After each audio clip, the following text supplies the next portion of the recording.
आज ही हमारा फोटोशॉप का क्लास नंबर 25 और आज के क्लास बहुत ही ज़्यादा आपके लिए हेल्पफुल होगा क्योंकि आज के क्लास में ऐसा कोई टूल नहीं है, बस एक ऑप्शन के बारे में बताऊंगा जो कि आपके काम को बहुत ही बेहतरीन और हाई क्लैरिटी बना देगा। मतलब कि जो क्लैरिटी लॉस हो जाता है वो और आपके फोटो में नहीं होगा। क्यों नहीं होगा? क्योंकि आज के क्लास में जो ऑप्शन आपको बताने वाला हूँ वो आपके उस काम में हेल्प कर देगा। मतलब कि देखिए, कई मरतबा ऐसे होता है कि आप कोई पिक्चर लाते हो, कोई डॉक्यूमेंट में डालते हो, वो पिक्चर हाई क्लैरिटी का होता है पर फिर डालने के बाद वो बहुत ही लो क्लैरिटी का हो जाता है। जैसे ये कि मैं आपको दिखा देता हूँ कि देखिए, ये वाला जो पिक्चर मेरे पास है ये बहुत ही ज्यादा हाई क्लैरिटी का है। देखिए कितना ज्यादा शार्प है, ये वाला बहुत ही हाई क्लैरिटी का है। मैं Ctrl+0 प्रेस करके आपको फुल फ्रेम में भी दिखा देता हूँ ये वाला। पर अगर मैं मान लो मैं यहाँ पर कोई भी एक ऐसे बना देता हूँ डॉक्यूमेंट। ओके, डॉक्यूमेंट बना दिया और ये वाला जो चीज है इसे मैं सिंपली यहाँ से इसे कॉपी करके या फिर इसे ड्रैग करके भी ले सकता हूँ। अगर कन्वर्ट टू नॉर्मल लेयर में कर दूं तो देखिए यहाँ पर मैं नॉर्मल लेयर में कन्वर्ट कर दिया, इसे ड्रैग करके ऊपर ले गया इसमें और इसमें रिलीज कर दिया और Ctrl+T कर दिया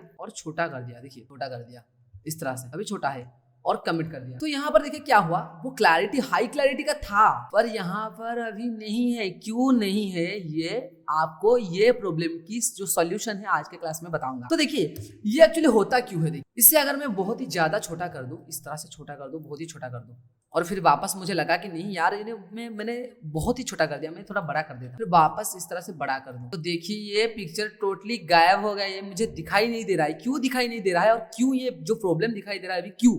क्योंकि फोटोशॉप को क्या लगता है कि मतलब देखिए यहाँ पर इस तरह का हाई क्लैरिटी का पिक्चर यहाँ पर है, पर जब हम इससे दूसरे कोई भी कैनवास में लेते हैं और इससे छोटा कर देते हैं ना, तो फोटोशॉप का क्या लगता है, मतलब कि फोटोशॉप को ये फील होता है कि हमें जैसे कि इसका बड़ा वाला पिक्चर नहीं चाहिए। फोटोशॉप मतलब कि सोच रहा है कि हो सकता है आपको ये इतना बड़ा नहीं चाहिए, इसलिए आप छोटा कर रहे हो, तो इसका जो क्लैरिटी है मैं उससे लॉस कर देता हूँ क्योंकि ये छोटा वाला है ना, इसलिए। तो फोटोशॉप क्या करता है ना, आपका क्लैरिटी को लॉस कर देता है। क्यों? क्योंकि आप छोटा कर देते हैं ना, तो जो छोटे वाले चीजें मतलब कि जो छोटा चीजें होते हैं उनका क्लैरिटी थोड़ा इतना ज्यादा आपको पता नहीं लगता, तो इसलिए वो क्या करता है ना, वो आपको कम करके दे देता है क्लैरिटी। और वापस अगर आप चाह रहे हो कि बड़ा करने के लिए, तो तब आप जब बड़ा करते हो तो तब आपको इस तरह का प्रॉब्लम दिखाई देता है। जैसे कि ये वाला कुछ दिखाई नहीं दे रहा है पर इसमें इसका ओरिजिनल क्लैरिटी है।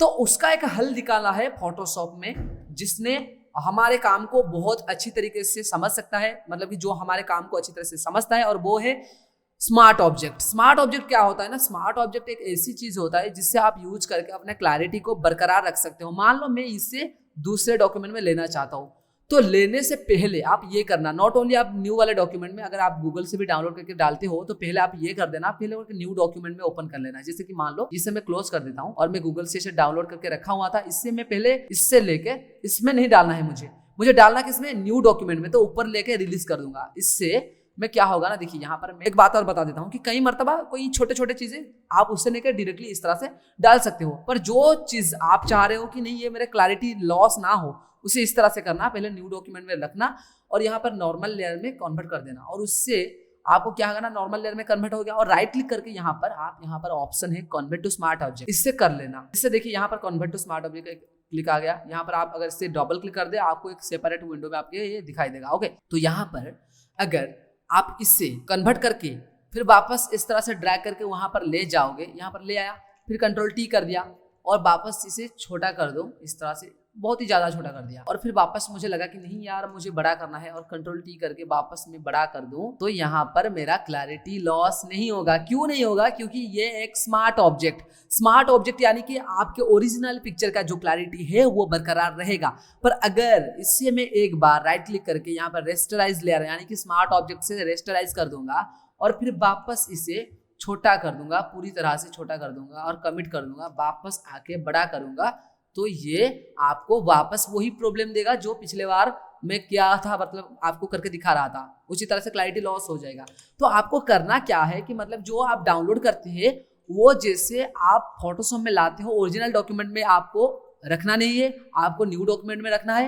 ओके, न्यू डॉक्यूमेंट में रखे, आप क्या करें, यहाँ पर आप एक बात करो, आप यहाँ पर राइट क्लिक करके अपने कन्वर्ट टू स्मार्ट ऑब्जेक्ट कर लेना है। Okay, convert to smart object, और जब न्यू डॉक्यूमेंट बनाते हो कहीं पर भी, जैसे कि मैंने आप वापस बना के दिखा देता हूँ, इसे बनाते हो और तब जाके आप यहाँ पर कन्वर्ट टू स्मार्ट ऑब्जेक्ट करने के बाद वहां पर लेके जाओ और वहां पर इस तरह से काम करो। ओके, पर कुछ चीजें होते हैं जो कि स्मार्ट ऑब्जेक्ट में काम नहीं करता, पर तब आपको रेस्टराइज करना पड़ेगा, जो कि हम आगे जानेंगे। पर फिलहाल जब आप सिंगल फेस पर काम कर रहे हो कि कोई चीज कर रहे हो तो इस तरह का स्मार्ट ऑब्जेक्ट में कन्वर्ट करके करना, ओके, जिससे आपका क्लैरिटी बरकरार रहे। तो ये था एक चीज जिसको आज के क्लास में मैंने आपको बता दिया। और एक बात, जब भी आप ट्राई करो, जो भी डाउनलोड कर रहे हो उससे पहले आप एक अलग ही डॉक्यूमेंट में लेके ओपन करना, ओके।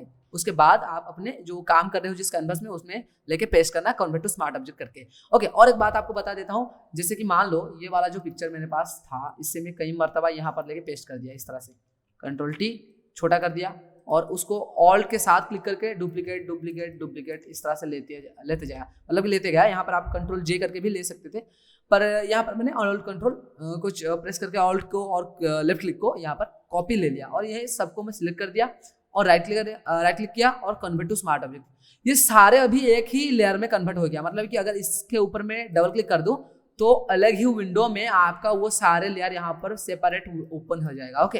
तो ये है आपका स्मार्ट ऑब्जेक्ट का काम। इससे क्या होता है ना, आपका स्मार्ट ऑब्जेक्ट मतलब एक साथ बहुत ही ज्यादा लेयर को आप एक साथ कन्वर्ट करके रख सकते हो एक लेयर में, और उसके साथ साथ क्लैरिटी भी बरकरार रहेगा, जैसे आपका क्लैरिटी लॉस नहीं होगा। अगर यहाँ पर मैं इसे छोटा कर दूं और फिर वापस कमिट करके बड़ा करूँ तो यहाँ पर मेरा कोई भी क्लैरिटी लॉस नहीं होगा। इसका रीजन है ये एक स्मार्ट ऑब्जेक्ट है, इसलिए देखिए इस तरह से, ओके। तो ये था कुछ चीजें आज की क्लास में आपको बता दिया। स्मार्ट ऑब्जेक्ट जब भी आप चाह रहे हो क्लैरिटी बरकरार रहे अपने पिक्चर में, अपने फोटो में, तो आप स्मार्ट ऑब्जेक्ट में कन्वर्ट करके काम करें, ओके। तो ये था हमारे आज का क्लास। आज के क्लास में एक बहुत ही बढ़िया ऑप्शन आपको बता दिया, स्मार्ट ऑब्जेक्ट, जिसे आप यूज करना हमेशा और ट्राई करो, आपके फोटो को एडिट करते समय भी इसे यूज करो। फिर मिलते हैं नेक्स्ट क्लास।